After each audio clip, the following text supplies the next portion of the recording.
Thank you for watching Conscious Consumer Network. The live stream broadcast is free to view. You can pause and rewind live broadcasts to catch up, or view shows at a later date by accessing our free archives of all shows. Check out our broadcast guide to see what's on. You can show your support by donating to our network support fund. Follow us on Facebook and Twitter, or subscribe to the monthly newsletter for updates. We thank you for supporting free and independent media. Good evening, everybody. My name is Melvi, coming to you live from Conscious Consumer Network headquarters here in Portugal. It is great, as always, to be with you again for another episode of Stop South African Genocide. And this is a very special episode because we've had some amazing events playing out over the last few weeks. And we really want to kind of get into that all with someone from behind the scenes, as myself and my beloved co-host Karin Smith will be talking about. There's much to know on this point, and it's been a very exciting time for the people of South Africa as history has been made. But I won't give too much away. Karin, why don't you let everybody in on what's been going on? Hi, everybody, from very rainy and cold Texas, from 108 degrees the other day to about 60 degrees today. It's a shock to the system. But an even greater shock to the world is what happened on Sunday, when King Cornelius III came out in public in front of the walls of the Cape Town Castle and seceded from South Africa. Now, this step they had to take. There was no other way for this to happen, because they had tried every single possible means to be acknowledged as the first people of South Africa. And the ANC have put roadblocks up and refused to come to the table. So this brave man, who has all the international human rights and laws on his side, stood up and said, enough, held out his hand to all other races and said, join me, and we will form a peaceful nation where we can live side by side in harmony. Now, since we went live with that show, we have had a hate fest directed at the king, at the white people, and at ourselves. So I asked the Queen and the King who they could recommend to come on this show and explain to the world the legalities of this matter. And Professor Nagan is the legal advisor to the King of the Boy, and now the King of the United States of Good Hope. And he is here to explain to us all why this is legally, internationally acceptable. So, good afternoon, Professor. I'm so very glad here. Thank you very much at such short notice for giving up this time to come on our show. It's a pleasure. Professor Nagan, we have published on our promo for the show all your accomplishments and who you are. So if anybody wishes to question that, they're welcome to go and have a look. I would like to jump right into it and ask you, number one, how did a Khoi from Cape Town get to Yale University and be who you are today? It is an astounding thing. So if you just give us that little bit of human background, we can then go to the rest. Well, I was a student activist at the University of Fort Hare. I was a very close friend of Chris Hani of the ANC. And I was brought into the ANC by these ANC progressives. Chris Hani, as you know, was murdered, and he had actually wanted me to come back then, but apparently there were certain members of the ANC that wanted me to come back.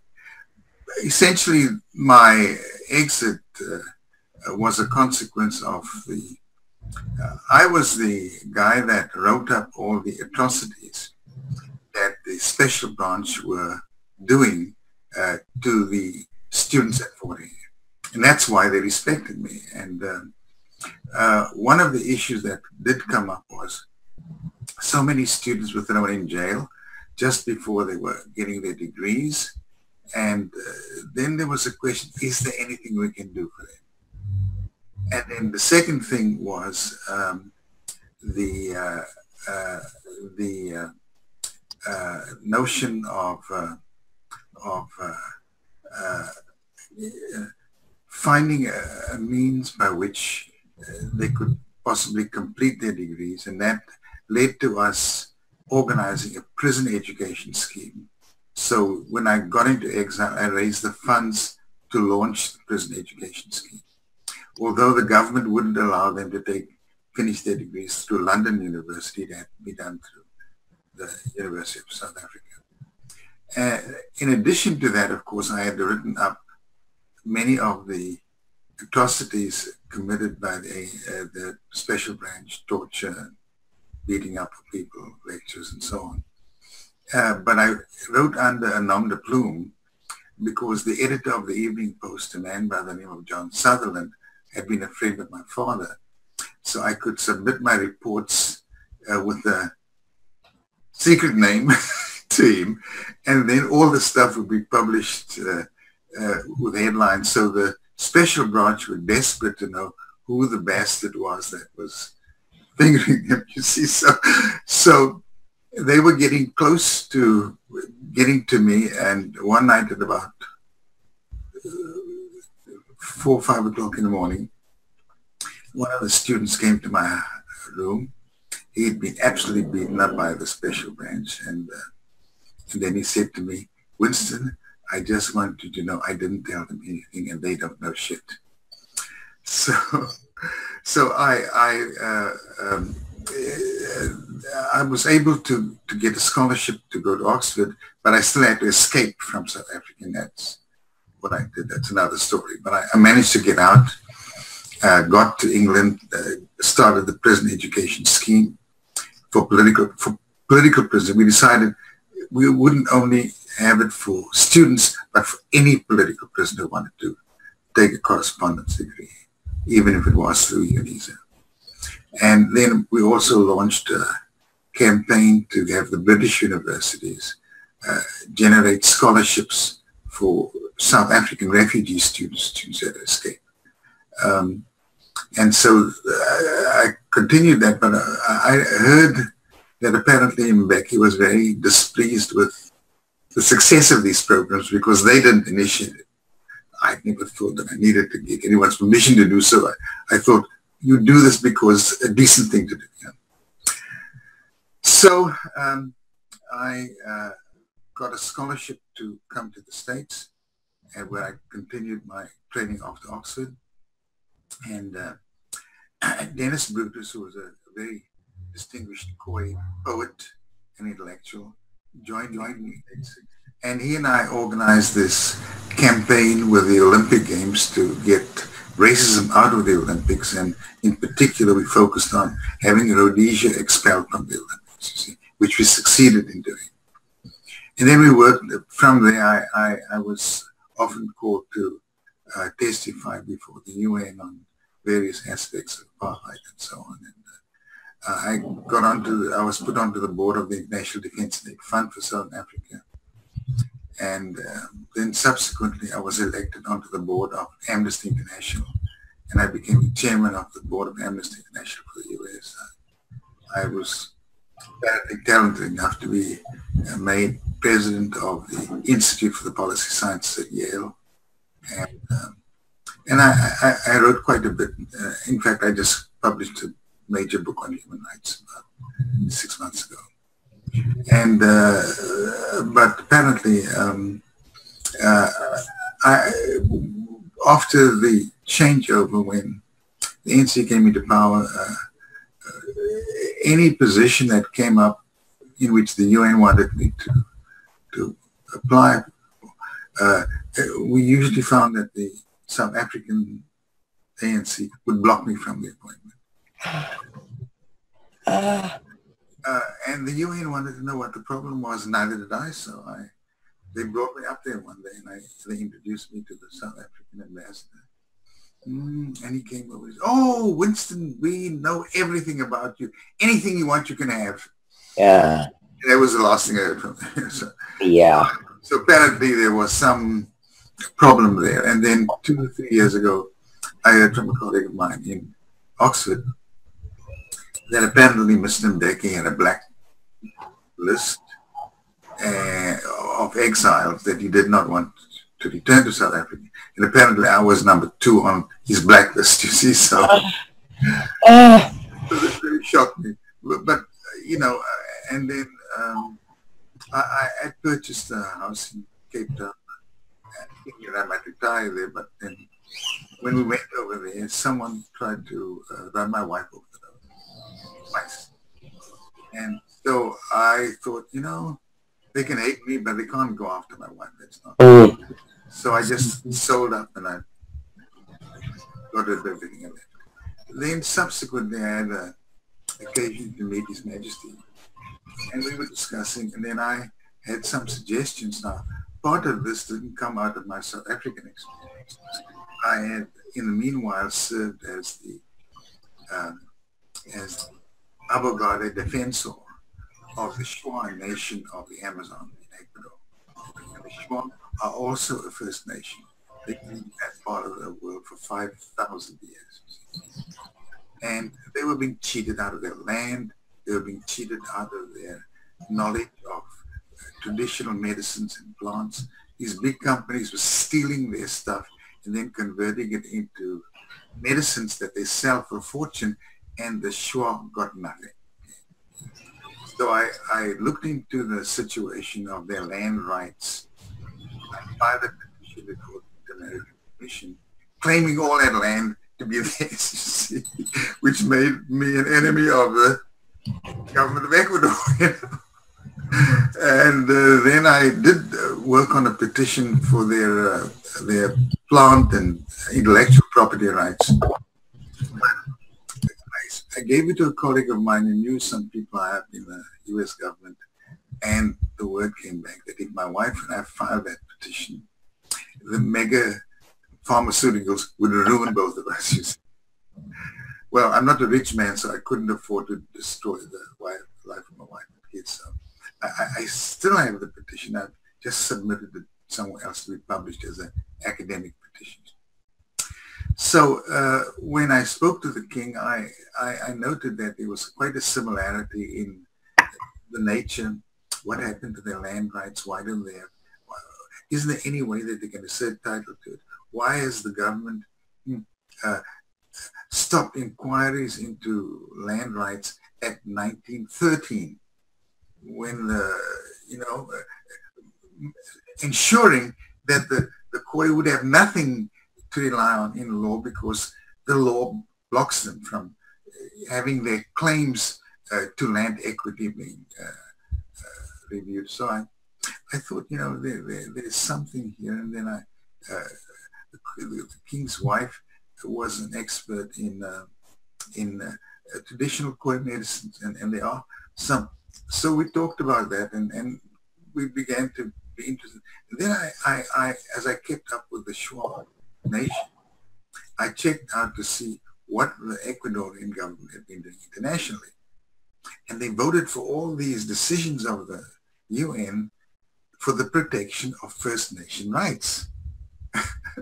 So I took those things and I drafted a document establishing the fundamental rights of the Shwa, you see, based on the UN documentation, and the government couldn't repudiate it because they voted for all these things, you see. So the Shwa held an assembly of 2,000 people in the middle of the Amazon, and they adopted the Declaration of the Fundamental Rights of the Shwa. It was the first one ever adopted, you see. So I took the same document, and I redrafted it, and I sent it to His Majesty. I said, what did you guys think about this? And they modified and adopted it, and that became the foundation of their sort of foundation of constitutionalism for the new Republic of Good Hope, you see. So that's, and then we fed each other, and then in October and November last year, I was invited to be one of the distinguished fellows at the Stellenbosch Institute for Advanced Studies, you see. And this was me and a Swedish colleague of mine. He's a professor at the University of Lund. And so he said, well, what do you want? I said, you know, no one has really written up this thing on the Khoisan. I'm going to do the Khoisan and social justice, you see. And then he was going to do more theoretical thing. So I wrote my paper up, and it still hasn't been published. I think everyone was shocked. I'll try and send this. As I remodify it, I'm going to deliver it at another major meeting. But I sent a copy to King Cornelius and Jenny's Queen. They loved it. And I suggested to him just a couple of weeks ago, you know, if the Stellenbosch people are scared of publishing it, why don't we publish it? You add a few things, and you and I will be the co-authors, and we'll just publish it, you see. And but then the next thing I got was the Declaration of Secession, you see. And I went through that, and I have made some suggestions. We can discuss that later if you like. But that's more or less the background.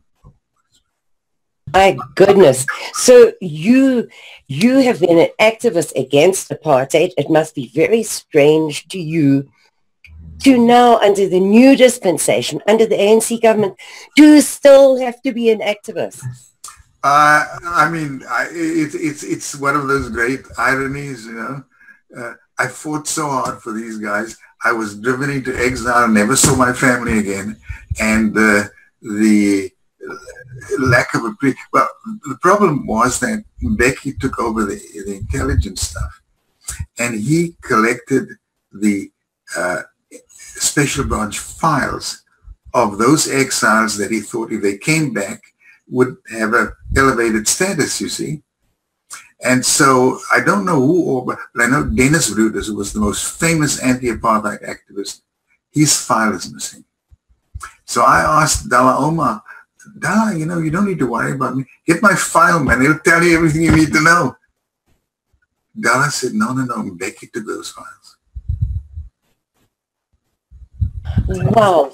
Well, I just can't imagine it, that for all those years you have been writing, speaking, shouting about exactly the same thing, and a complete change of government for whom you were an activist has turned their backs on you yet again. And this is the thing that we have been speaking about very loudly on this show, is that the Khoi have been disenfranchised by everybody.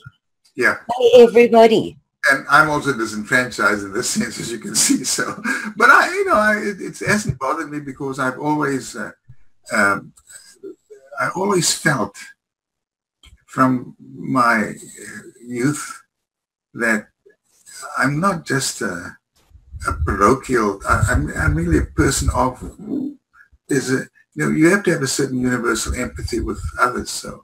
So it has not killed me because I've always found other important things to do, you see. So the fact that they didn't like me didn't mean that I went to Uganda and I established their first Human Rights and Peace Center. You see. And I established the East African Journal of Peace and Human Rights in Uganda, okay? So, you know, I mean, the fact that they didn't like me didn't mean I should stop doing anything. So, Professor, I'd just like to ask you something. Yeah. The white people of South Africa have been to the United Nations. They've been to Amnesty International. They have been to the Unrepresented Nations Organization. And nobody wants to pay attention to their plight. And having been involved with these people, I'm sure that you understand better than I ever will. Why do they not want to pay attention? Why is it that these poor remnants of people in Africa are just being ignored by the world? Well, I think part of the explanation is historical.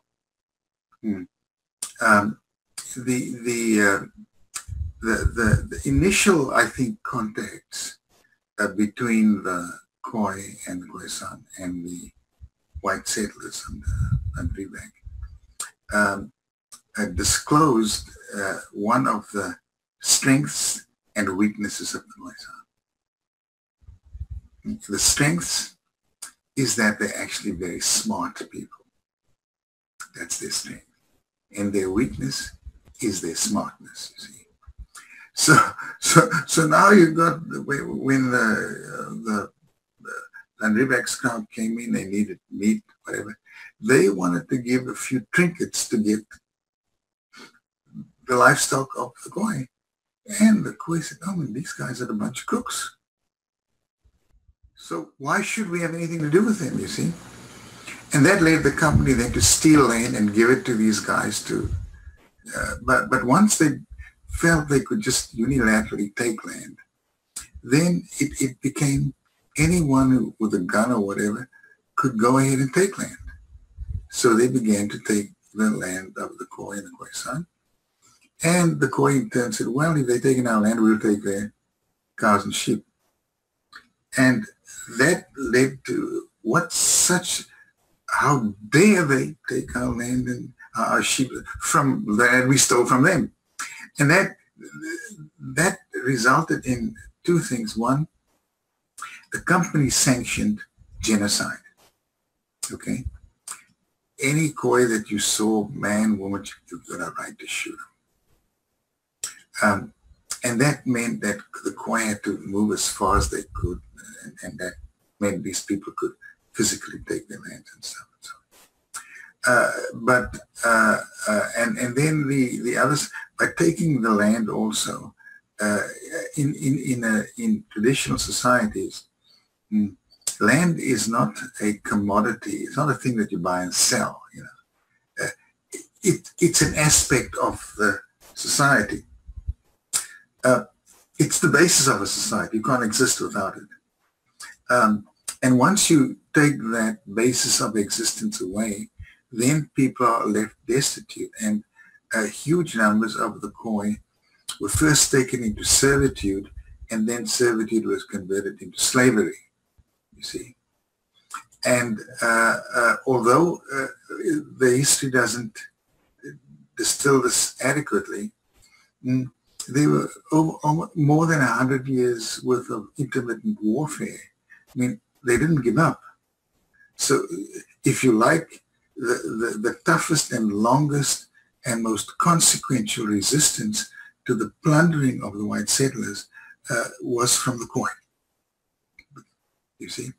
So if you like, they are the real heroes. Okay? Now, in doing this, they often made arrangements with Xhosas and others in very useful alignments to resist conquest, but even the blacks were finally, disposed of as well. Now, what did happen in the 1800s was that there emerged within the Khoi a very strong cadre of leadership. And this was led by a Khoi leader by the name of Abdurrahman, Dr. Abdurrahman. His family were artisans, so they made some money, and he got sent to Glasgow for a medical degree. He came back and he began to organize for the scattered community of Khoi and mixed bloods and so on. And he really formed the first, shall we say, nationalist organization of blacks, and it was called the African People's Organization. You see, so this is before the ANC or anyone else. The Khoi understanding of getting beyond the racism, organizing yourself in different ways, and one of the keys that Abdurrahman brought to the Khoi was the centrality of education. They were smart people, so, and so you see some of the best high schools in all of South Africa were Trafalgar High School and can't remember the other, but these high schools produced some of the finest leaders in South Africa, intellectuals. Again, as I said, their intellectual strength was also their weakness, because they went beyond Abdurrahman and formed an organization called the Non-European Unity Movement. And there were two branches. One was led by an African by the name of Tabata. He was essentially a Trotskyite. But the rest were really social democrats. And they developed the first really social democratic platform for South Africa called the 10-Point Program. Now, the problem is this was very precocious intellectually. I mean, could you imagine getting onto the frontiers of social democratic theory among the Khoi? You know, no one else was thinking about it. And so the problem was that their intellectual gifts was somewhat of a threat to the ANC, which had not really developed an impressive intellectual leadership. So there was is the Khoi a little too smart, and we have got a long way to go before we can get there, you see. So you can see the ANC moved from being exclusively Xhosa to Xhosa Zulu to whatever, and then they brought the coloureds into the Coloured People's Organization, and then later the South African Indian Congress and so on. But it was always racially formulated, which is something that the Khoi didn't like. This, get beyond that. This racism is just a myth system to get us to beat up on ourselves. So we need to find a way to have a much more inclusive humanistic identity where we all participate, you see. And so that history is still reflected by the fact that when the ANC got in, they kept all the colored intellectuals or core intellectuals out. The traditional leaders as well as the secular leaders, you see. No place, no room for them. And yet I think the nationalists really saw these leaders like Ben Keys and so on as a real threat, because they had a message that clearly repudiated racism, root and branch, you see. So that division has never been quite, and with the ANC and its own organization on racial lines, now we get to the point where it's now a Zulu ANC, okay? Everyone else is out, and so their inability to transcend the race factor has been quite difficult, even though Mandela and others proclaimed this. Those coming behind them, Mbeki is essentially a quasi-nationalist. Okay? He doesn't see things in broader terms. So I think, if you like, I think the failure of the ANC is that they could not transcend their own sense of parochial identity. That's what, and they failed their own constitution in that sense as well. Now, when I looked at the, when I was there in October sometime, the government had made a few statements, and they were really stupid. So I drafted a speech to the king, for the king. He reviewed it, and he delivered the speech. And these two ministers were sitting in Parliament, and he delivered the speech. And one of the lines was, anyone could have said this is completely uneducated when it comes to understanding South Africa. These two guys ran out of the Parliament. and the king just finished them up. They had no leg to stand on, you see. Now, one of the problems historically with the Khoisan is that this whole history of over 100 years with the resistance to the whites and white imperialism it's only written down in scattered things. It's not, in fact, in an odd kind of way, to recognize that on the part of the whites, that recognize the real enemy. To recognize that on the part of the blacks, here's a group that showed far more courage and tenacity than anyone else, you see. So this has never been popular on either side of the ledger. Now, I've never worked through the psychology of the white relationship with the Khoi, although it was quite prolific because you got almost 3 million colored mixed race people, Khoi. But the one thing that stands out almost brutally, if you like, is that one of the first things the Nationalist Party did when it came to power in 1948 was they enacted the Immorality Act, the prohibition of sex across racial lines. Now, why was there such an obsession with sex across racial lines, which is largely to do, which had virtually created the Khoisan colored? And the only explanation I can come with is there's a certain self-guilt which they projected. You know, it's their own lascivious behavior that they now want to repudiate with this act of super morality, you see, the Immorality Act, you know. And then the other thing was, God, these people might get married. Let's have the Prohibition of Mixed Marriages Act. Okay, how the hell do we know who's who? Population Registration Act, you know. So you've got all this stuff is tied in some way with the sexuality of the dominant white class there, and it's not that difficult to understand. They came there with about 50 men, I think, and about 20 women. They were the women.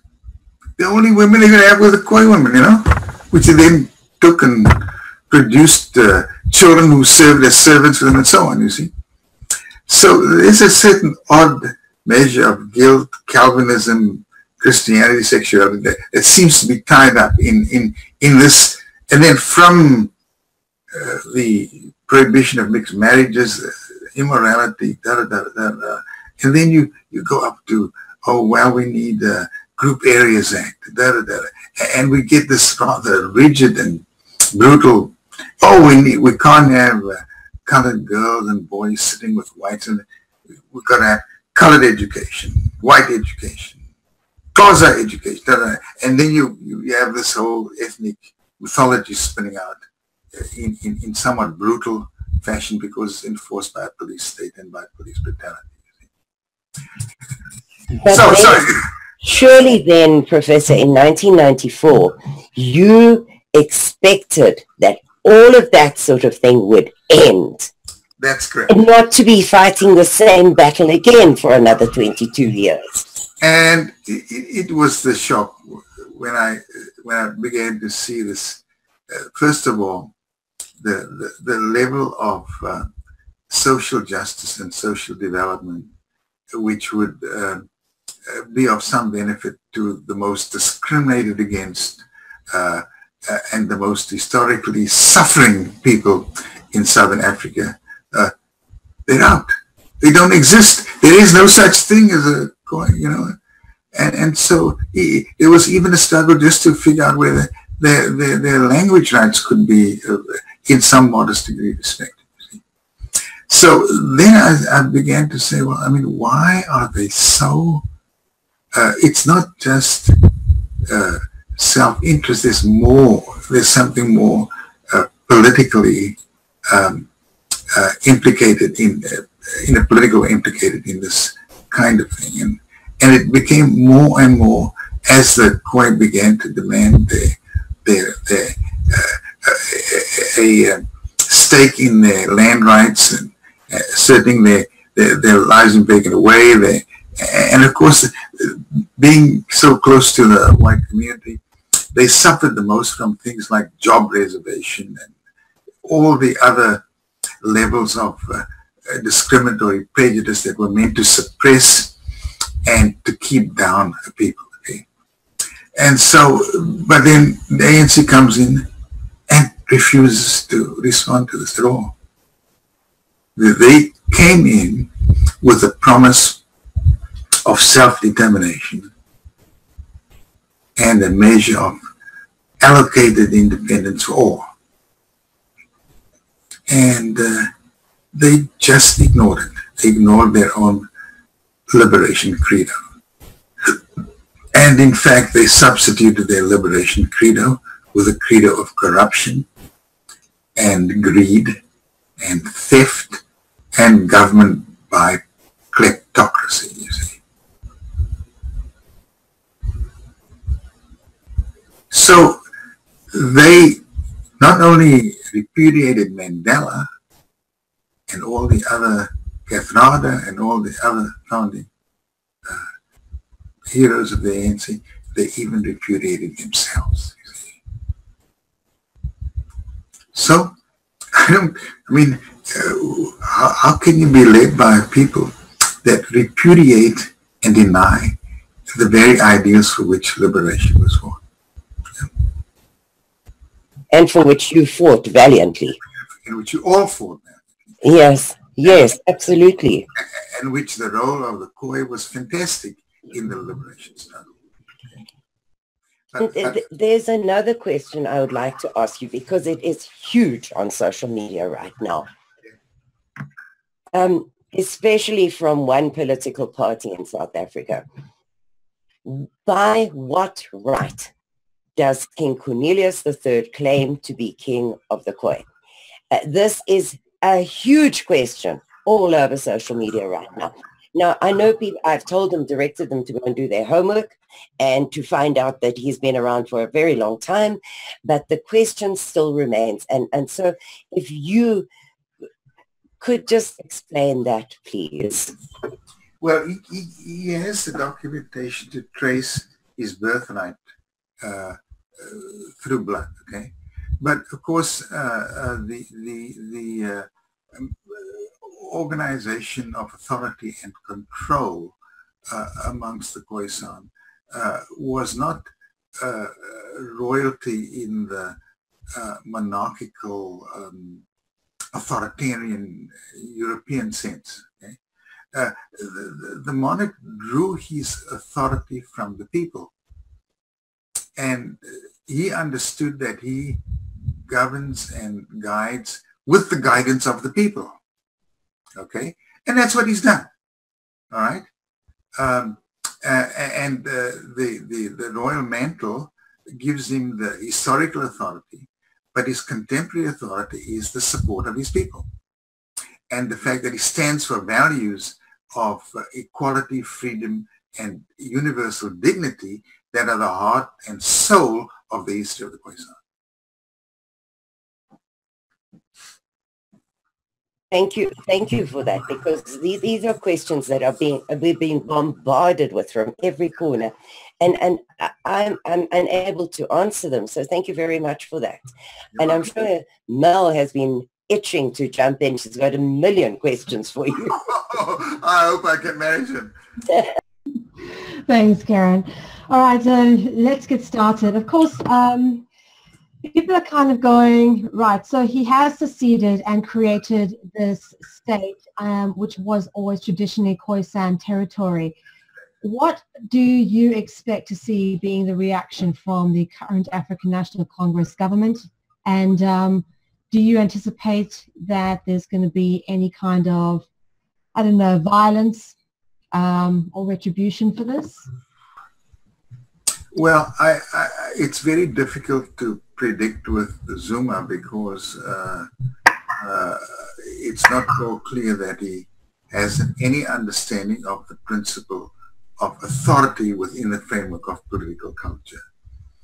He believes that now that he has the nominal title of the president, he can essentially act with impunity. And so his own corruption, which is well known in South Africa, he should have been prosecuted if a prosecutor had any professional guts to do so, you see. So the man is probably a potential criminal. So it's not at all clear how you can predict the behavior of someone whose mind is somewhat criminalized, that's for sure. The fact is that his own rule is deeply alienating and contested in many areas of the ANC itself, let alone people outside who are just watching the show.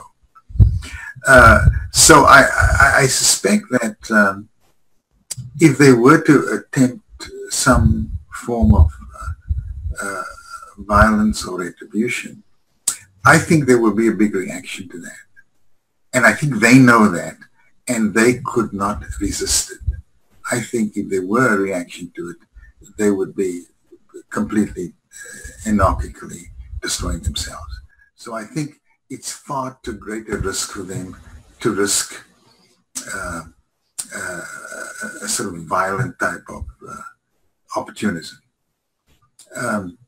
You don't foresee them actually, potentially going out and arresting the king and charging him with sedition or something like that? I can't see that. I mean, where's the sedition? He's just saying, look, people, there's the record, and now let me just be clear, okay? The idea of secession is not new. It's there were, I think just a few days ago, they had a vote in Catalonia because they wanted to secede from Spain. The Basques have always claimed this as well. It has been resisted, but many people in Spain think the Basques should have that. These are contested issues. The Kurds in Iraq have had a referendum. I think they overwhelmingly voted to secede. So it's not unusual. We had at least 3 or 4 of the Commonwealth Independent States in which we had secessions, Georgia and a few other places, recently. So it's not unusual in that sense. What I think is worth looking at is the issue isn't just secession. It is also one of the most fundamental of international law prescribed rights in the 20th century. When the peace treaty was negotiated in Versailles after the First World War, in which there were 2 very important players, Jan Smuts of South Africa and President Woodrow Wilson of the United States. One of the issues that Smuts supported self-determination, because he self-determination for Afrikaners, you see. But Woodrow Wilson felt that colonialism was a worn-out idea. What people need is self-determination. And he launched that by creating within the League of Nations this organization for the protection of minorities and for the working towards self-determination of minorities all over Europe, you see. So that's how the self-determination issue came in as a matter of law under the, and that entity that seeks to protect minorities and indigenous people as well comes out of the International Labour Organization. It still exists today, okay? Now, the problem was that after the First World War, you did have the rise of totalitarian powers. And they didn't think about self-determination, Japan, Germany, Italy, and so on, Russia. And, but after the Second Book, the whole idea of national liberation movements, fascism and so on, gave greater credence and strength to the principle of self-determination. And by the early 1960s, the whole effort to decolonize the planet was built around the principle of self-determination. And self-determination became one of the most foundational principles of modern civilization. Now, so what do you need to assert self-determination and possible sovereignty? Well, you need at least some qualities of statehood. You need an identifiable group of human beings who are connected, you know? They don't have to be purely ethnic. They can be, but they share the idea of a self-determined future. You need some defined or definable territory, so that the group is associated with some territorial space. Third, your claim has to anticipate, for self-determination independence, some form of governance or governing coherence. Okay? So you have to have something there. Probably you need to work on a model constitution, and that will assure that those who are in the group share these goals and ideals. And so on. And in our age, we have very specific examples of this, you see. In the Balkans, when the wars were being fought for independence, Croatia, Slovenia, Macedonia, Serbia, and so on, the question became, how do we determine that Croatia or Slovenia or Bosnia meet the criteria of self-determination and independence? Actually, what the international community did was they set up something called the Banter Arbitration Commission. So these groups had to submit their proposed constitutions to the Banter Commission. They reviewed the constitution to see how they approached human rights, how they approached the independence of the judiciary, how they approached the question of integrity of governance and authority and so on. Okay? And you see, if your constitution wrote in, oh, well, the Croats can discriminate against the Slovenians or whatever, that was, you couldn't use ethnicity as a basis to target people and things like that. So these constitutions went to the Banter Commission. When they approved it, that went to the EU. The EU approved it, went to the UN, the UN approved it.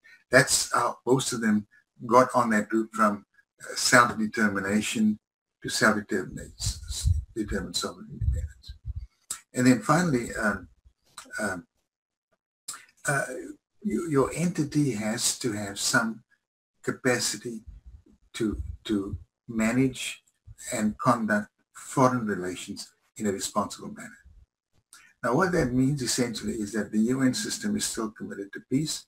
So you really want to make sure that your government or your proposed government is committed to the principles that underlie the entire international system: universal peace, security, universal respect for human dignity, and the abolition of aggression and all these sorts of things.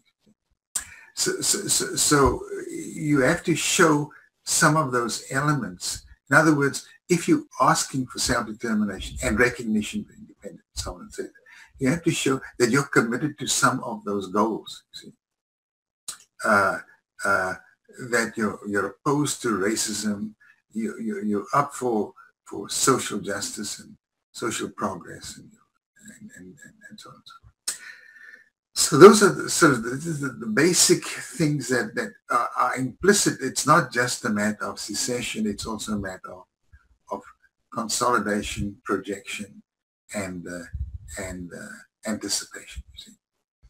And now what the Declaration of Secession does is, and I think does this quite well, is it lists the failures of the ANC government successively to live up to the constitutional promise which was put into the Constitution. In effect, they've repudiated the very constitutional system that they proposed. And that means that to the extent that you can imply the compact, everyone is a stakeholder in the compact. And when you destroy the stake of a stakeholder, there's nothing there for them to support, you see. So I think you made the case that the government's own failures in authority, in honesty, in sustaining the rule of law on a universal basis, and its incapacity to recognize the existence and rights of one of the oldest First Nations on earth. I mean, it's a disgrace, okay? So the government has virtually no leg to stand on from the standpoint of authority. And if the last leg of ethnic authorities, or we were here first, they weren't there first, okay? So far as I can tell, they clearly made a case that this particular form of government and its operational management has in effect been not to realize the self-determination of all the peoples, but to repudiate the self-determination and rights of a very significant portion of the population, the Khoisan and their allies. I'd be happy to expand on anything or expand on. Lovely. Thank you very much for that, Winston. Obviously, there's a lot of concern behind the scenes as to sort of what role the king will be taking in terms of governing. Have you advised him with regards to how to set up a sort of workable constitution where the people basically are more involved in the governing of their own communities? I think that's central. Now, I gave them, it wasn't really a constitution, it was a draft declaration, okay? A declaration of our principles.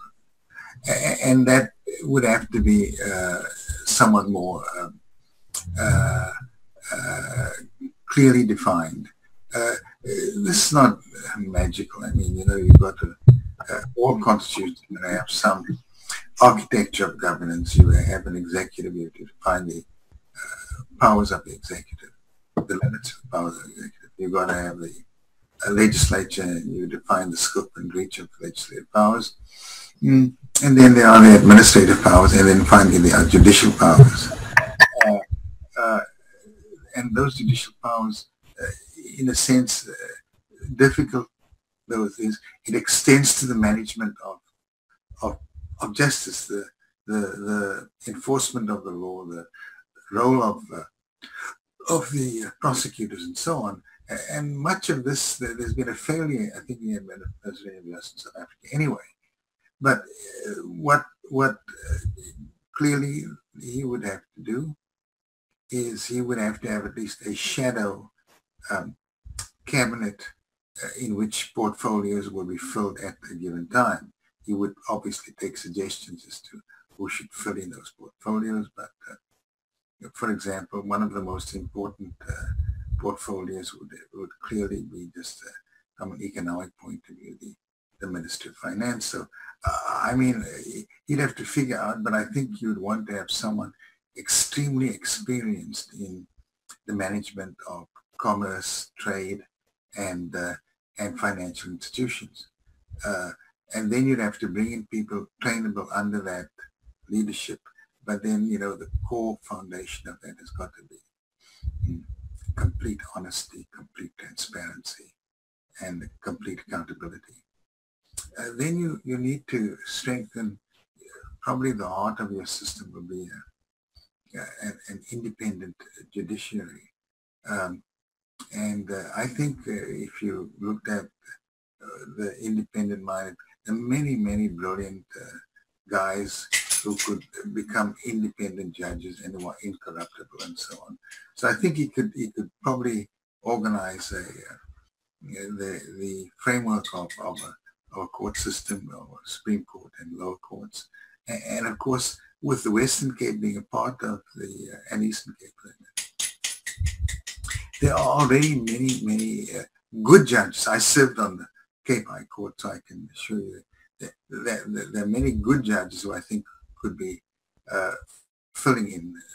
So you could get your judiciary going, you could get your finance going, you could get you'd have to have a Minister of Justice. That is more complicated because you really have to have people who have a strength of character and are willing to investigate whatever it is to be investigated and prosecute where necessary.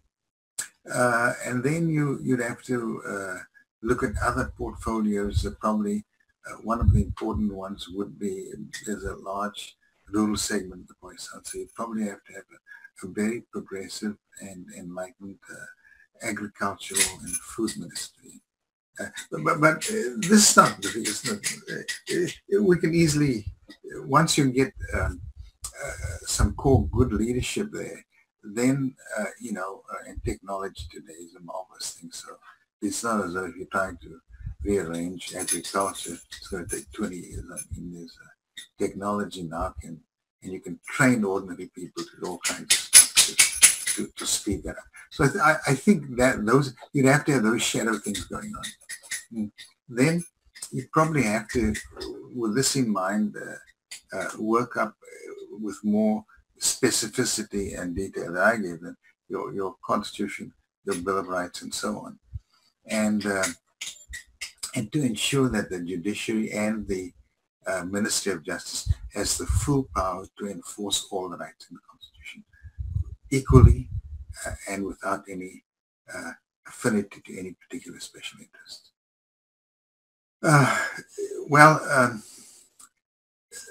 Those are the initial things that I think you would do. So you have a shadow government and a shadow constitution. Then you'd have to reach out internationally, because the foundations of modern self-determination and independence are partly rooted in the emergence of modern international law. So that means you've got to have other states who are willing to recognize you as a state bilaterally.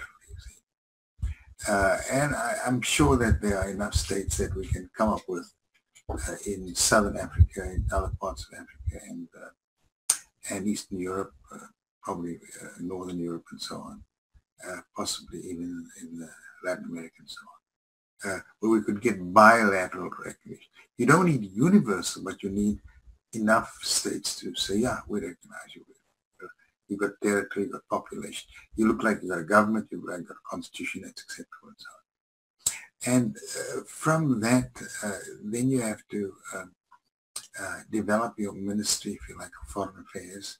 Get a couple of people in who are familiar with the way things work diplomatically and the way things work through the agency of the UN, the African Union, and so on. And then you'd have to, of course, use your diplomatic skills. You'll be confronted by the South Africans trying to block you, that's for sure. But the case right now of their failures are so obvious, and the intolerance of the world to accept the level of overt and shameless corruption. I'm confident that the ANC are going to have a hard time getting around the case that can be made against them at this point. And I have no bad feelings. I mean, I think even if they were, even with the recognition of the independence of the Republic of Good Hope, there's no reason why, because of their geographic proximity, they can't have very close relationships in terms of shared trade. I mean, you can work amicably for the benefit of all. It doesn't have to be a conflict, okay? Yes, absolutely. And obviously, South Africa has always, on a number of levels, had a unique and somewhat resourceful role in terms of providing gold, minerals, whatever else to the rest of the world. It's obviously going to be interesting to see how this impacts on the bigger picture with regards to South Africa's economy. At the moment, we're sitting with the rand adjunct status. We've got so many people living in absolute squalor and poverty. And these are the things I think that need to kind of be addressed immediately, as the severe dire straits that some of the people are in and some of the more urgent situations. And I guess with that comes a lot of logistical challenges, but also a lot of resource challenges. A lot of people are kind of going, okay, well, this is all very good and well. We had the succession of a king. Perhaps this is a genuine step in the right direction lawfully and possibly recognizable by international precedent. What is going to be done on the ground to alleviate the suffering immediately, and how are we going to be able to do it in a way that's effective? Well, there are a multitude of successful economies in the world, they don't just depend on one or two resources, gold or whatever. I mean, that's, and I would submit that we do need, and the king himself would have to think through. I'm one of the actors in this field, I have to shout. But we think that the central issue of value in any society is its human capital. Yes. We would have nothing without human beings. All that gold in there, it means nothing unless people do something with it, okay? So the most central thing that you got to recognize economically is not the GDP or any of these abstractions.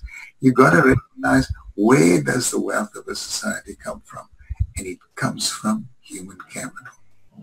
So you got to invest in human capital to promote the exchange of goods, services, people, with honesty and with integrity. So I'm not a pessimist about this. I've been working with my colleagues in the World Economy to say that we need to move beyond capitalism and socialism. We need to move to a new economy of investing in human capital where the real potentials of prosperity lie. Wow. Sorry, that's... Wow, that's amazing. And particularly for someone who's gone through the sort of mainstream indoctrination of something like Yale University, it's interesting to see that you have evolved consciously towards the absolute truth, which is, we can't eat gold and diamonds. Yeah. We really do have to start being honest about where the true value lies, and that it's us, our sacred labor is what has value, not the pieces of paper issued by the Reserve Bank. That's right.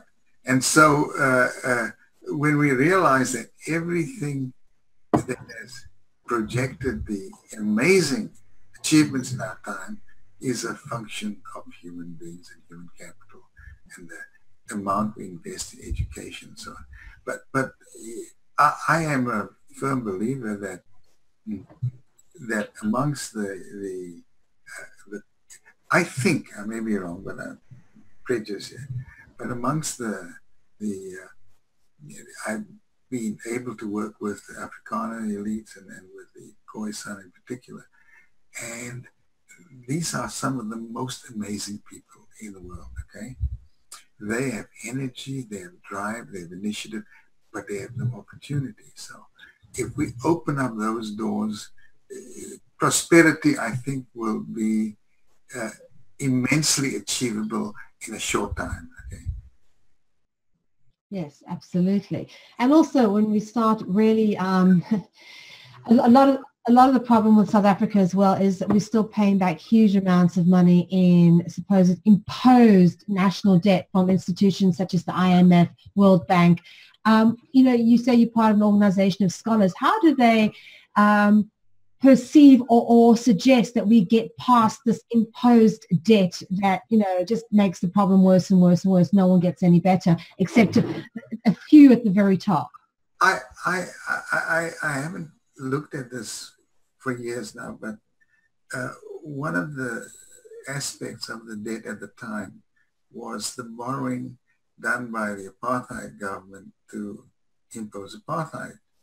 And for these people to have invested in what was clearly a flagrant crime against international law would seem to me to reduce any equity or right they have to repayment. Okay, but that the South African government didn't take that upon them, and they accepted the whole goddamn thing without even saying, "Look here, there's some legal issues here we're going to look at."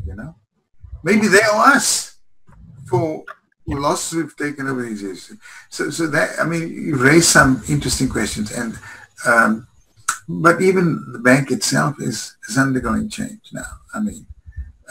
I've got one of my star students who works in the bank, and they are looking at these issues not in this narrow econometric sense, but they want to know is, how does our work contribute to human advancement?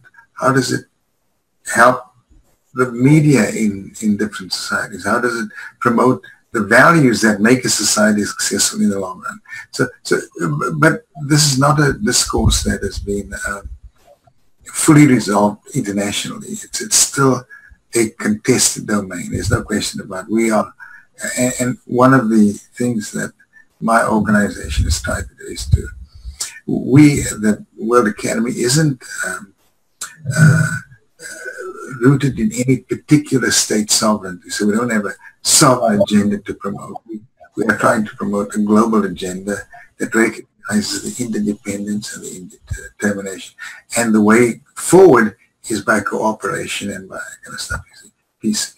So, but we live in an imperfect world, so some of those imperfections can be magnified in the context of South Africa. But then the other side of the coin is you've got to make sure that, how does your representation manage this, okay?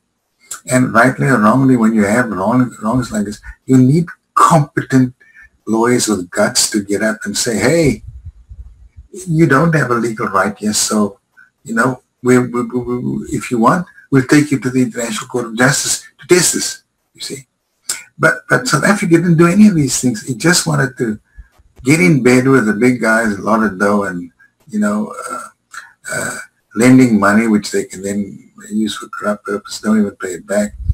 So part of the price of South Africa and the ANC has been complicit in its own economic disadvantages, you see. Not that there aren't problems on the other side, but you've got to be careful that you have the adequate professional and legal representation to make sure that your own interests that are just are secured. Okay, you can't avoid that; it's still there. And I can't tell you we live in an ideal world because the form of global economic organization today, which I'm a critic, is loosely called neoliberalism. And what we've seen with neoliberalism is that we have increasingly expansive levels of global inequality, okay? All the studies show this. And so there's got to be something wrong with the system. Now, what we claim is, well, this is a system that's investing in you invest in money to make more money, but the money doesn't go into manufacturing, it goes into speculative. That's why we had the crisis in 2008, 2009. And so we have an imperfect system and we haven't corrected it yet. Even in the US, when Obama enacted the laws to put restraints on bank speculation, okay? Well, we got it through and we got out of the recession. But right now the Republicans are trying to remove those restraints on the banks so they can get us back into the same mess that we were in before, you see. So these are contested domains, and even if from a small country, you have to recognize exactly what's happening, the circumstances under which you can borrow or return or whatever, and you've got to make sure that if you're making a deal with X, it isn't only for the benefit of X, you've got to know what your return is, you see. So it's still a complex game, and I personally, I don't think the ANC did work its way through all this carefully. I heard some terrible rumors. One bank president in Croatia told me that his bank had billions of rands, but they couldn't be removed by the South African minister or whatever, because to remove the money would disclose the existence of the money and who was connected up with it, and how would they explain that, you see. So the money is still sitting in some Croatian bank, they're doing nothing. So I'm sorry, we, even with the imperfections of the ANC, we also have a global world where we still have contestations to secure self-determination, independence, and integrity. Karin, do you want to jump in here? Well, Professor, the more one hears about worldwide affairs and the higher one looks, the more shocked I am. I thought at this stage I was practically unshockable by anything. Having seen the antics of the ANC, I thought I had seen it all. But every time I speak to somebody like yourself, I discover how corrupt the entire damn world is. Is there nowhere that is not full of self-interest? Is there not a government that cares about the people instead of their own back pockets? Is there? I don't understand, because I know that I spoke to the king and one of the first things they were going to do was secure their borders, which makes perfect sense to me. Because you look at Europe and see what has happened with their open border policy. Europeans do not have any identity anymore, and it's going to become one Europe, and so you won't have self-pride, national pride, etc., etc. And I think that is very important, that especially if you're dealing with the South African Afrikaners and Boers, they are very proud people of who they are, and the Khois as well. They are very proud of who they are and who they are. I think that's a strength, okay? Yeah. Oh, no, absolutely. I do not see that as a weakness. I think it's a very, very good thing. But they are very nationalistic people. I am a South African from South Africa, and I get very angry when people tell me I'm not African because I'm white. It upsets me desperately. I just can't deal with it. So who we are is defined very much by where we are from.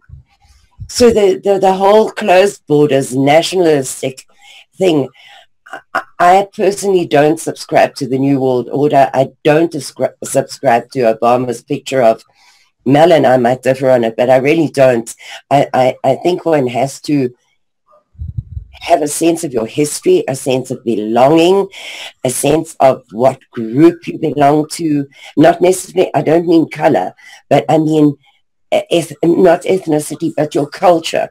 Mel and I are very strongly proud of our cultural South African backgrounds. And so that country made us who we are today.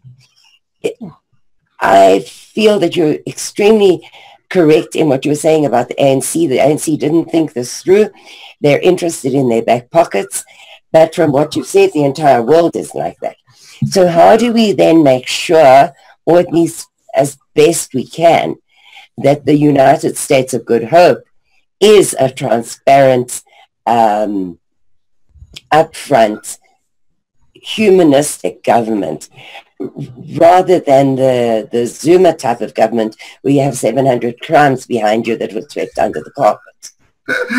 Well, that's the challenge, okay? And I think you're right. There is a cultural transmittable sense of it. Okay? And even a society that is nationalistic can get lost when it loses its cultural sense of rectitude and a level of idealism, which is tied to self-fulfillment. I think ultimately the value of culture is it provides the individual human being with a sense not only of who they are, which is important, but even more importantly of what they might become. Okay? And so we're not frozen cakes of history. We're the cake, but the cake has to rise and to be edible and to be digestible and to perform a service for the rest of the planet. Now, I don't agree with you that the entire planet is corrupt, although there's a huge amount of it there, that's for sure. And it is not the case that even the great societies are bereft of corruption.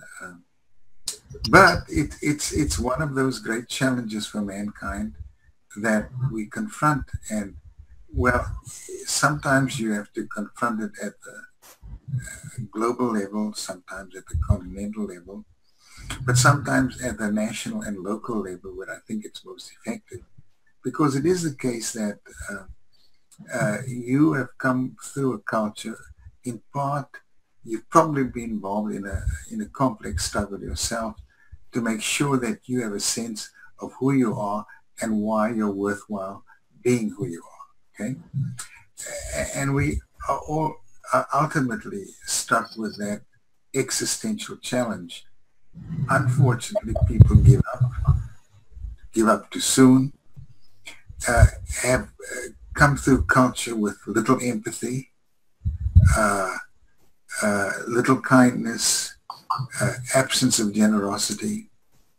And I think that's a global existential challenge, but sometimes that can be remedied by groups that already have a pre-existing sense of identity, have inherited a certain sense of being and becoming, if you like, and that becoming can start in a small place, but it can spread out globally, it can spread out continent-wide. The example is not one that we can give up because we will lose our humanity if we do so.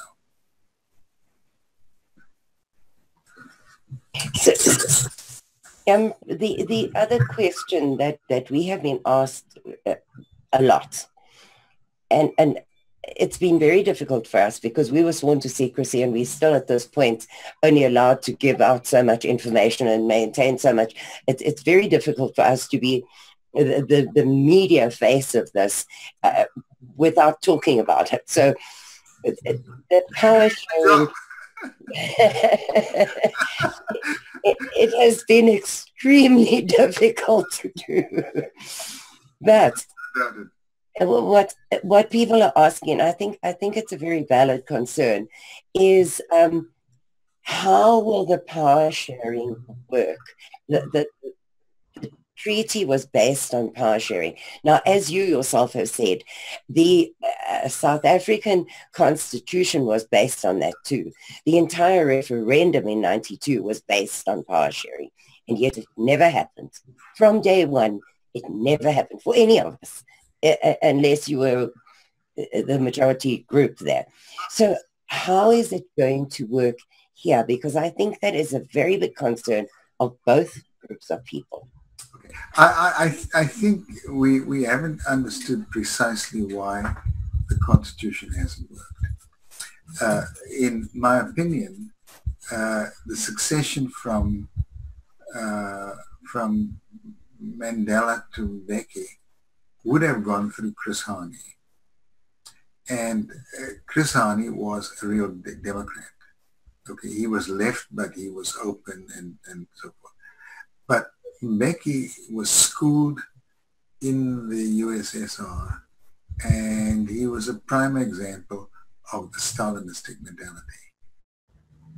So right from the get-go, when Mandela was out, there was already the subtle change toward a covert degree of Stalinism. And the way he did that in part was to keep out of South Africa some of the most talented exiles that would have seen through his ruse quite quickly, you see. So he got away by basically, like his own scandal, the scandal of the arms gate. He simply took it over and said, well, no, this is going to be an internal matter of the ANC. It didn't even become an internal matter. So the fact is that that South Africa's leadership by the Mbeki wing of the party moved in the direction of a closed, somewhat authoritarian state. And then things just followed on from that.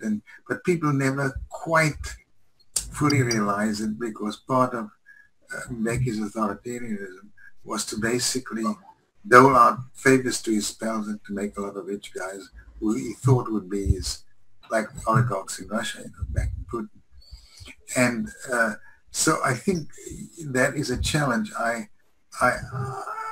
think that I don't think this will be a problem for the Afrikaners and the Khoi, and partly because I think each side has enough intellectual strength and muscle and human perspective to ensure that there's integrity in governance.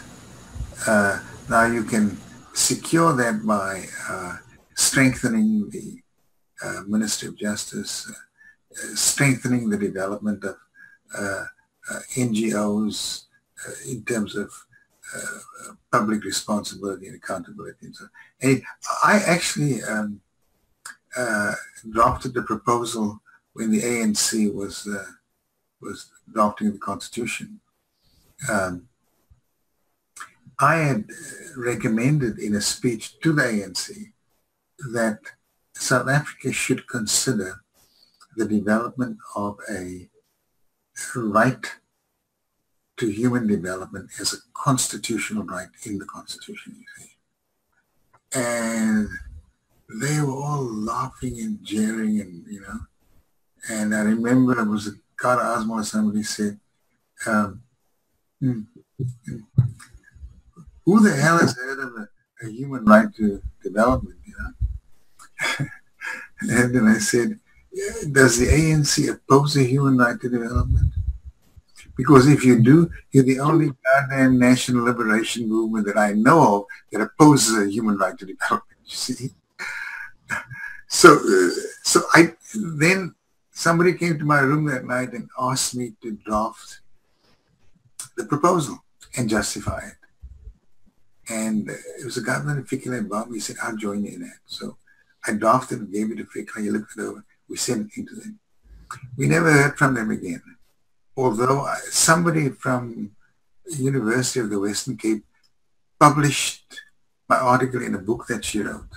Although I don't have a copy of it, and in that, you see, what I did was I said, look, if you want to give some teeth to this human right to development, you must create the conscript commission on the human right to development.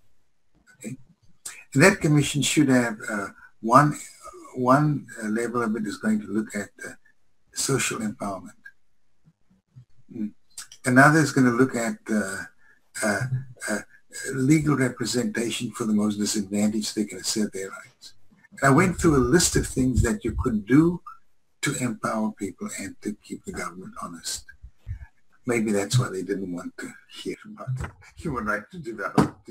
So I thought it was my finest hour, but I failed. Sorry.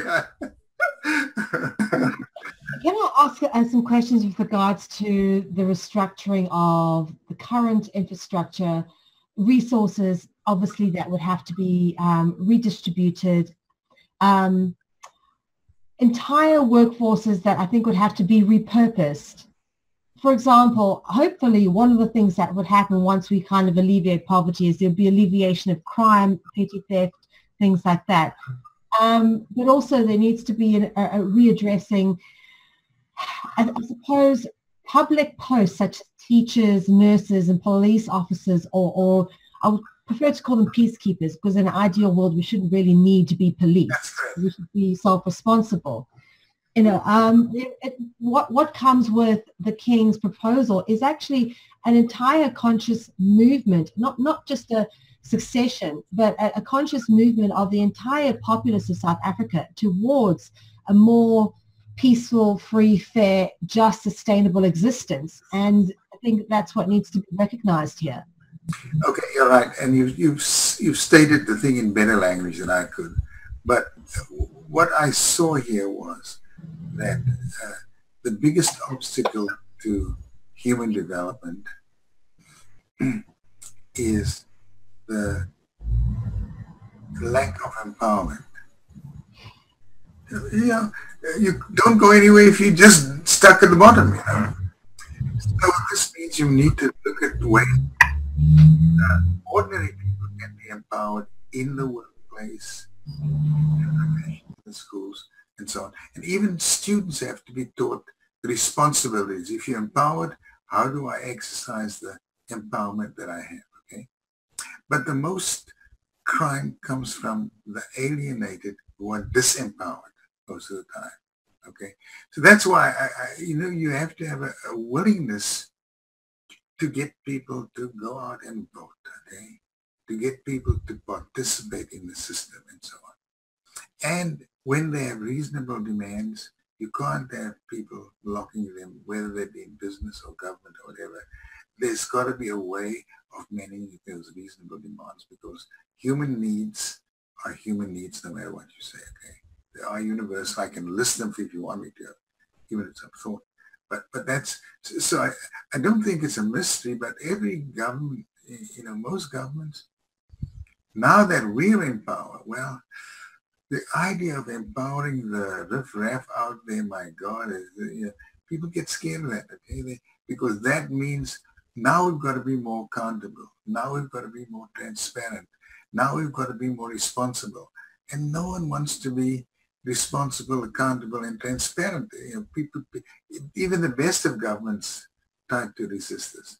But it's not a mystery, okay? And if you give up on those things, well, things are not going to look great, So in my opinion, I think the best chance that the Euro-Afrikaners and the Khoi Afrikaners have is the lessons they've learned, okay? At least you got a big advantage. You know what to avoid, okay? That's a start, okay? You don't have to repeat the same goddamn problem generation after generation, okay? It's not a mystery, okay? Sorry, I know I'm preaching to the converted already, but sorry. No, but that's so true, because this is the fundamental truth that we kind of have to fundamentally glock if we are actually going to effect long-lasting holistic change. It's all very good and well to, we've seen this so much in history. One government goes out of power, another one comes in, lots of promises. We saw this with the Rainbow Nation. As we've seen, the Rainbow Nation turned out to be nothing but what a rainbow is, which is nothing but an illusion of light and shadow. There was no substance to it. We've seen it in the U.S. Donald Trump promised universal health care for all, and he's been trying his best to deprive millions and millions of Americans of health care, okay? The same guy. Yeah.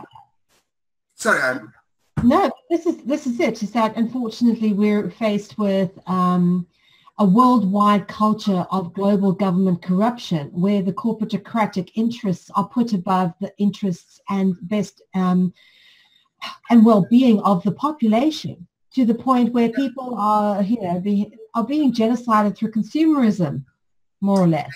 And I think what you got, this is a tough question, because the fundamental problem is that the corporate culture is highly efficient in the production of goods and services. You can't wish them away. Yeah. But the question is, how do you manage to secure corporate responsibility, corporate accountability? How do you get them to pay their taxes? They don't even pay their taxes anymore, you see. And to give you one illustration, the United Nations has a code of ethics for multinational corporations, okay? Not one multinational corporation has signed up to the code of ethics that they drafted and gave to the UN. Sorry. Wow. So there's no mystery. I mean, some of these multinational corporations have been involved in human rights violations, violating their own ethics, and they don't want anyone to know what they've been doing, And then our Supreme Court recently said, well, can you really sue a corporation for human rights violations? So this is not a mystery, but enlightened thinkers can want the corporation be exempt from the normal social responsibilities of every other social organization. So you're quite right. But that doesn't mean this is easy, you know. But you have to start somewhere. Okay? If you have a new state, maybe we could start with a charter of corporate responsibility, which protects them legitimately, but also doesn't permit them to go overboard, exploit, don't pay their taxes, murder other people, destroy their competitors, and so on. Okay? Sorry. Yes, there definitely needs to be a move towards more conscious consumerism as well as conscious entrepreneurship. And that, again, it's great to hear you, Winston, talk about, you know, when you talk about human value, that's certainly a more evolved way of being, because that we for so long have put the value in things that actually really have no value, pieces of paper with figures on them, you know, that we pay for milk and bread with, which nowadays isn't even backed by a gold standard. So it's no reputation of legal value. We have far too much conspicuous consumption as a model, you know, and we have to find a way to we don't need what we don't need, okay? But still, I mean, that's not just South Africa. There's a huge amount of that. But surely that's also a responsibility of educationalists and the media. I mean, at the moment, the media is used for advertising, it's used for brainwashing people into buying more product. Surely we have to repurpose media to be less focused on generating advertising revenue and more focused on educational modalities that benefit humanity. Yeah, and we unfortunately, we don't have enough good models for that yet, I don't think. But again, you know, sometimes a new state with a clean slate, you can come up with models, and models can be replicated.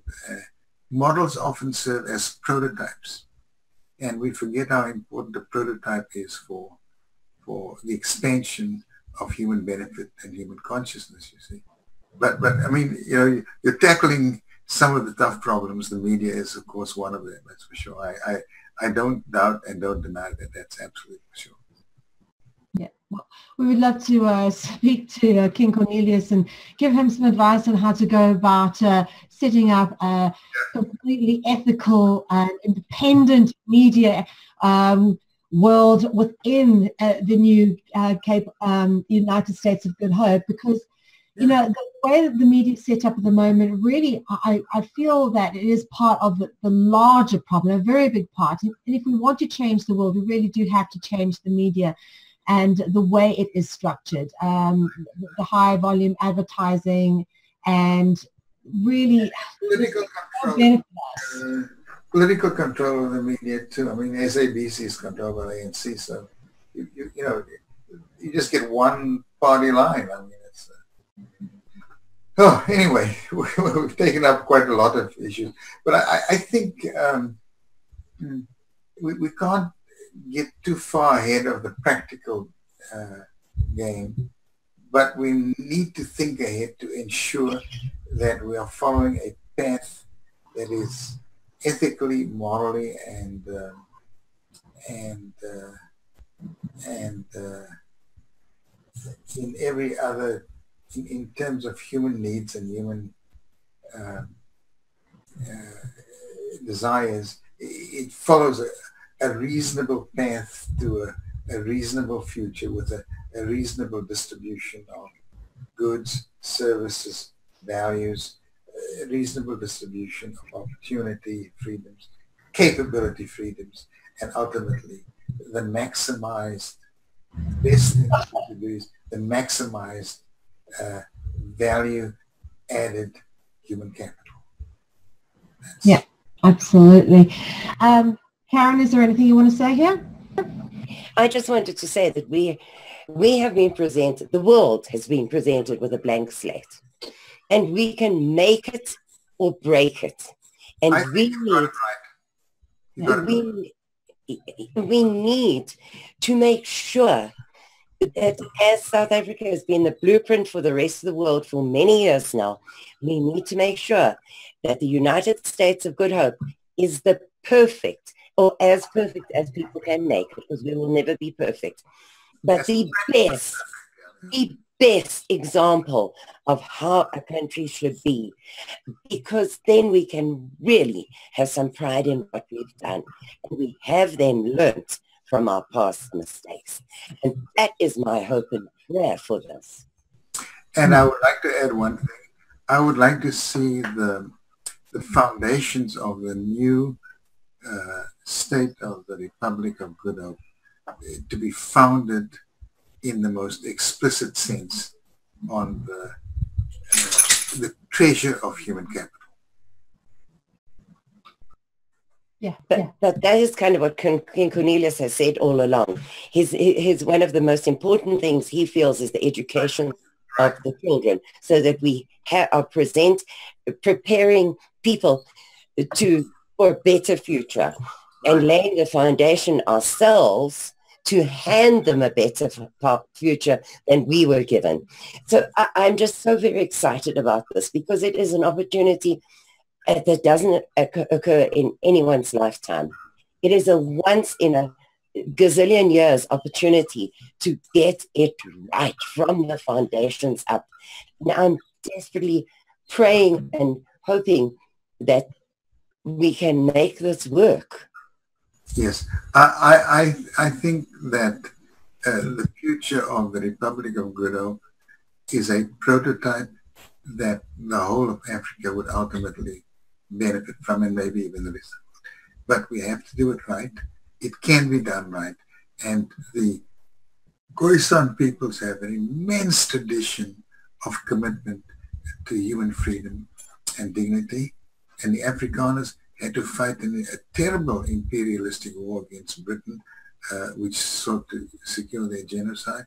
Both of these cultures have bring a great deal of knowledge, understanding, and I think we will have a very powerful, unified force for good in Africa. So what would be the step, Winston? What do you reckon happens now? People are going, so what happens next? What are the immediate changes we'll see happening? Well, we have to wait and see what the government tries to do. But my gut feeling is they're not going to overplay their hand, because it would be too risky for them. In the meanwhile, I think it's important for King Cornelius to organize a shadow cabinet. I think he should focus on the judiciary, the justice, finance, and a few other things. And then we need to develop these capacity to manage international relations, to reach out. But these have to be done simultaneously. And I told them I'd be more than happy to help in any of these fields. I am connected to a world organization, so these are not politicians, they're scientists and stuff like that. Out to some of them to reach out to their own governments to see what we can do to recognize the new republic. Wonderful. Wonderful. This is what we need. We need the sort of really strong intellectual minds who understand what needs to be done to create a sustainable world, coming forward, standing up and giving advice to those people in the power who are lawfully able to effect this kind of change. And as King Cornelius has said, it should by all means be a bloodless revolution. There's no need for there to be any violence. Absolutely no violence. It's not necessary. And it's not in the interest of the ANC. Yeah, I would agree. Karin? So, Professor, is it now just a wait and see game? How long do we wait to see how the ANC responds? I don't think you need to wait and see how they respond before you respond. I think you have to just carefully plot your next steps. Yeah. In anticipation. Okay? And as I said, you want the most important thing that has to be done is to state clearly that this is a internationally founded principle, claim of the right to self-determination and sovereign independence. That wasn't quite clearly stated in the breakup. And then I would simultaneously look at some key ministries or some key players. You probably need to get some very wealthy businessman to invest in this, because we will be dependent on trade, investment, and so we will be exchanging goods and services and training and so forth in this sense. And there's enough talent there to move that agenda forward. And then he and I know enough people in law that we could get some well-known figures to get a judiciary going and so forth. And then we can get a Minister of Justice going and a Minister of Foreign Affairs. And then we'd have to look at the other ones, you know, the delivery of social services, water, education, and so on. I have given him the name of a leading educator in Cape Town, who was my teacher, and who was the principal of one of the top high schools in South Africa. A brilliant educator. And I said that, you know, we could approach my friend. He would be a wonderful Minister of Education. But these have to be done almost simultaneously. On this, you get this one, you got to just go. That's what I told him. That's what I told him on the phone when I spoke to him yesterday. So would it be opposing the existing government that's already there? I mean, like, how do you take over the management of things like the educational infrastructure without coming, you know, kind of to heads with what has already been put in place? The first thing you've got to do is you've got to have a government, because you can't claim sovereign independence without at least the shadow of a government. Okay, and then the government.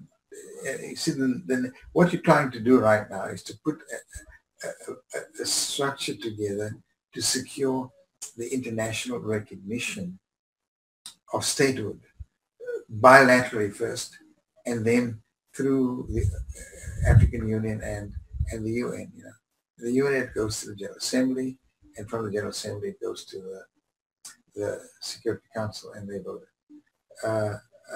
I don't think that that we will have a problem if we do it right, because I think there are enough UN reports, special rapporteur reports, which have really told the South African government what they should be doing, and they never did. So the South Africans have ignored the UN. I think if you make a good case and we present it to the General Assembly, they will get recognized. I think they can get recognized before the and Security Council. There would be no veto there, because none of the 5 permanent members of the council would have any reason to veto it. So that's the practical thing. Then once you get recognized, the government's hand, if it now tries to do anything, then it could be accused of an act of aggression, which is a violation of the UN Charter, you see. So what you need to do is, the recognition puts security around you anyway. And from the recognition comes the exchange of diplomatic protocols, recognition. You get into UN bodies and things like that, you see, and so forth. And then you can also generate funding from international sources to help fund the government. A good minister in terms of finance and trade and so forth can help to develop the major connections and ties with government and manufacturing and trade and investment and so on. But that's the way I would envision it. Now, I'm not in South Africa, so I don't know the specific details, but that's more or less what I gave you, because I'm somewhat familiar with what you have to do to get yourself recognized as a state. And technically, national, this is known as recognition. Okay, and usually the politics are, when you get 20 or 30 states recognizing you, you then should be able to take it to the UN. I don't know what the politics are of the African Union. I know there's competition between South Africa, Nigeria, and a couple of other states. And some of the states of Africa are somewhat skeptical of the South Africans, you see. But I don't know. I never followed up with the African Union, so I don't know what they would have. They would have test that out themselves and find who's sympathetic and who's not. Thinking of that, there's a question we have not asked. How does BRICS fit into this? How does the whole Russian and Chinese connection going to work about this? Okay. Well, I think that the Chinese do have some economic ties with South Africa, but I don't know what the extent of those are. And I think they will just follow whatever the mood is. I don't think they're going to exercise any aggressive tendency here, you see.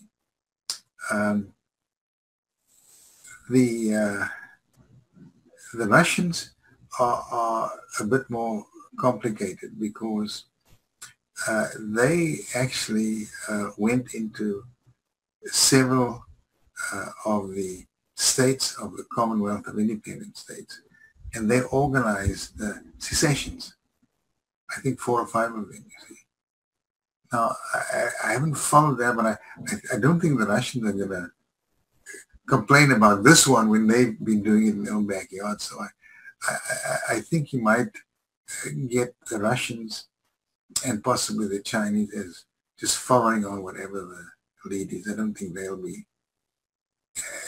Now, the ANC used to have good ties under the communist Russia, but Putin is a bit different, so I don't quite know what the ANC's relationship is to Putin's Russia. That I don't know. And from what we can tell, the Putin's Russia has been less ideological and more opportunistic. So if they think it's in their interest, they'll back the Khoisan. If they think it's not in their interest, they won't. But I don't have the detailed knowledge of precisely how that relationship has evolved since Mbeki's death, Mbeki's removal from power. Professor, thank you very, very much. From my point of view, you have answered so many questions that I've been asked, and I feel empowered now. So you have invested in human capital in your own way, because now you can go out there and spread that capital around a little bit. Yeah. And I feel more confident in myself. So thank you very much for that. You're welcome. Yes. Thank you very much, Winston. It's been an absolute pleasure to have you on Conscious Consumer Network talking to us about this amazing development on the global political scene, the United States of Good Hope, which you have been an advisor to the Khoisan King, who is in fact the official sovereign of what is known as South Africa, or at least part of it. And we look forward to seeing how this entire episode unfolds over the coming days, weeks, and months. And we honestly, Karin and I, just have the greatest hopes and ask everyone to be positive and supportive, because if ever we had an opportunity to have a reset and put things right, here it is. I've always known that if the change is going to come, it's going to come from Africa. And most certainly South Africa has the potential, with all the resources, both in terms of, food, all the other resources, but human capital. We're an amazingly diverse and beautiful, vibrant, energetic culture that's just got so much to offer. And we are going to make the change that we so desperately need. And now we have the opportunity to do it. So please, everybody, this is a great opportunity. Be positive about it. I know there's a lot of skepticism out there. Karin and I have been under constant attack. But if anybody has any legitimate questions, please do send them to us. And we'll obviously try to address the King. And, of course, Winston, if there's anything we want to get clarified from you, we will approach you directly. But I'll be more than happy to respond. Bye. Thank you very, very much. I hope this was as educational for our audience as it was for us. And I hope it answered a lot of your questions, because we have been a little bit overwhelmed the last few days. And I feel freer now. So thank you very, very much, Professor. It was so great of you to do this. Okay. Thanks a million for having me. Appreciate Thank you. All right, everybody. Thank you for all those who have tuned in across the world. It's been obviously an absolute pleasure to be able to unpack this bag, because this is a great moment in human history. Thank you to Professor Winston Nagan for joining us all the way from America. Thank you as well, Karin, who's joined us from Texas, our beautiful, amazing co-host who does so many amazing things on her side. And of course, thank you to you, the viewing public, for taking an interest in what is going on, because this is literally history in the making, and great things are about to happen. That's it from me, Melvi, coming to you live from Conscious Consumer Network. It's been great to be with you, and we'll see you again. If we want to change the world, we must first change the media. Mainstream media exists for the purposes of indoctrination and manipulation of public perception. The world of free and independent media is growing, and with the upsurge in information now available in the public domain, it has never been easier to access free and independent media. The exploration of this information resulted in an experimental project which would provide a fully supported space for researchers, whistleblowers, and seekers of all kinds to express themselves and educate the world. On the 1st of January 2015, Conscious Consumer Network was launched to the world. Nobody thought we would make it this far, but CCN is the longest running free and independent media network of its kind. CCN is a unique collaboration of hearts and souls, bringing you information from different perspectives to educate and inform. Since we started CCN, we have had only one desire: the pursuit of a free, fair, just, sustainable world, and this has not changed. Having overcome many challenges over the last 2 years, CCN is here to stay, and we've got great things lined up for 2017. Help keep CCN on the air by supporting the 2017 Network Support Fund.